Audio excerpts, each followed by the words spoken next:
સુરત જિલ્લાના માંગરોળ તાલુકામાં મથકે મોસાલી 4 રસ્તા ખાતે ગુજરાત પ્રદેશ ભાજપના નવનિયુક્ત મહામંત્રી અને દક્ષિણ ઝોનના પ્રભારી માનનીય શ્રી પ્રશાંતભાઈ કોરાટ, ગુજરાત પ્રદેશ ભારતીય જનતા પાર્ટીના ઉપાધ્યક્ષ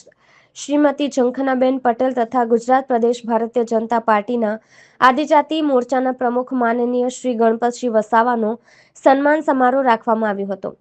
સુરત જિલ્લા ભારતીય જનતા પાર્ટી દ્વારા નવનિયુક્તને તીર કામઠો અને દેવમોગરા માતાજીની પ્રતિમા આપીને સન્માનિત કર્યા હતા। આ કાર્યક્રમમાં કેબિનેટ મંત્રી નાણાં અને પ્રભારી મંત્રી શ્રી, સુરત જિલ્લાના પ્રભારી શ્રી કનુભાઈ દેસાઈ, આદિજાતિ કેબિનેટ મંત્રી શ્રી નરેશભાઈ પટેલ, મંત્રી શ્રી જયરામભાઈ ગામિત, સુરત જિલ્લા ભાજપા પ્રમુખ શ્રી ભરતભાઈ રાઠોડ, ધારાસભ્ય બારડોલી શ્રી ઈશ્વરભાઈ પરમાર, ધારાસભ્ય ઓલપાડ શ્રી મુકેશભાઈ પટેલ તથા ધારાસભ્ય મહુવા શ્રી મોહનભાઈ દોડિયા, ધારાસભ્ય 84 શ્રી સંદીપભાઈ દેસાઈ વિશેષ ઉપસ્થિત રહ્યા હતા। આ કાર્યક્રમમાં સુરત જિલ્લા ભારતીય જનતા પાર્ટી હોદ્દેદારો તથા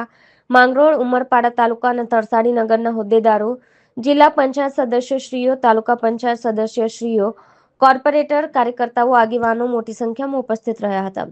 આ સન્માન સમારોહ કાર્યક્રમ રેલી સ્વરૂપે નીકળી મોસાલી ચોકડી પાસે પહોંચી હતી, જેમાં ઉપસ્થિત તમામે નવનિયુક્ત દક્ષિણ ઝોન મહામંત્રી શ્રી, ઉપાધ્યક્ષ શ્રી તથા આદિજાતિ મોરચાના પ્રમુખશ્રીને શુભકામનાઓ પાઠવી હતી।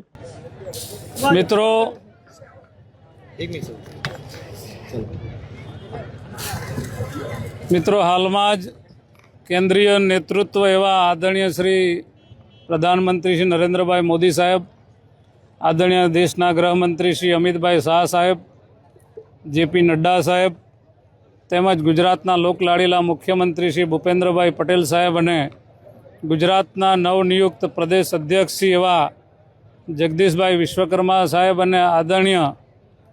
રત્નાકરજીના માર્ગદર્શન હેઠળ સમગ્ર ગુજરાતમાં ભારતીય જનતા પાર્ટીની સંગઠનની ટીમની જાહેરાત કરવામાં આવી છે। એ પૈકી આજે આદિવાસી સમાજના પ્રદેશ અધ્યક્ષ તરીકે, એસટી મોરચાના પ્રદેશ અધ્યક્ષ તરીકે મારી નિમણૂક કરવા આવી છે, બદલ હું શીર્ષ નેતૃત્વનો ખૂબ ખૂબ આભાર માનું છું। અને ભારતીય જનતા પાર્ટી, એના માટે ગુજરાત એ એક ગઢ છે મિત્રો। અને આપણે જોઈએ છે કે ભારતીય જનતા પાર્ટીએ નરેન્દ્રભાઈ મોદી સાહેબના માર્ગદર્શન હેઠળ છેલ્લા 30 વર્ષમાં જે પ્રકારે ગુજરાતનો વિકાસ કર્યો છે અને ગુજરાતને અનેક ઊંચાઈઓ અપાવીને જે સિદ્ધિ અપાવી છે, ત્યારે પ્રજા આજે ભારતીય જનતા પાર્ટીની સાથે છે। અને આવનારા દિવસોમાં પણ તાલુકા પંચાયત, જિલ્લા પંચાયત અને નગરપાલિકાની ચૂંટણીઓ ભારતીય જનતા પાર્ટી ભવ્યથી ભવ્ય વિજય પ્રાપ્ત કરશે। અને આવનારા દિવસોમાં 2027માં જ્યારે વિધાનસભાની ચૂંટણી આવશે, ત્યારે એસટી મોરચાના પ્રમુખ તરીકે મારું પણ એક જ લક્ષ્ય રહેશે મિત્રો, કે ગુજરાતમાં મારો વસતો આદિવાસી સમાજ, જે ઉમરગામથી અંબાજી સુધી આદિવાસી સમાજ છે, એણે ભૂતકાળની સરકારોમાં અનેક અન્યાયનો સામનો કરીને જે વિકાસથી વંચિત રહી ગયો હતો, એ વિકાસ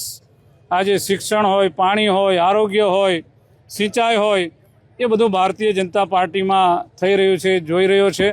ત્યારે હાલમાં અમારી પાસે